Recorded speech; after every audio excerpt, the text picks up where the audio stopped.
సిలువ బలహీనత కాదు, అది దేవుని శక్తి. అందుకే పునీత పౌలు కొరింథీయులకు రాస్తూ 1వ అధ్యాయం 18వ వాక్యములు విధంగా పలుకుతున్నాడు. ఏలైనా భ్రష్టులైపోవచ్చున్న వారికి క్రీస్తు సిలువ మరణమును గూర్చిన సందేశము అర్ధరహితమైనది, కానీ రక్షింపబడుతున్న మనకు అది దేవుని శక్తి. సిలువను చూసి నవ్వడం కాదు, సిలువను చూసి మోకరిల్లాలి. ఎందుకంటే సిలువ చెంతనే ప్రేమ రక్తమయ్యింది, సిలువ చెంతనే పాపం ఓడిపోయింది, సిలువ చెంతనే మరణము ముళ్ళు విరగొట్టబడింది, మరణం పరాజయమైంది. సిలువ మన గర్వము, సిలువ మన బలము, సిలువ మన విజయానికి చిహ్నం కావాలి.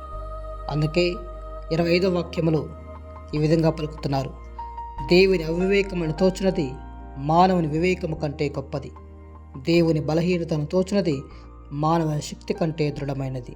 కాబట్టి సిలువను గౌరవిద్దాం, సిలువ ఫలాలను పొందుకుందాం.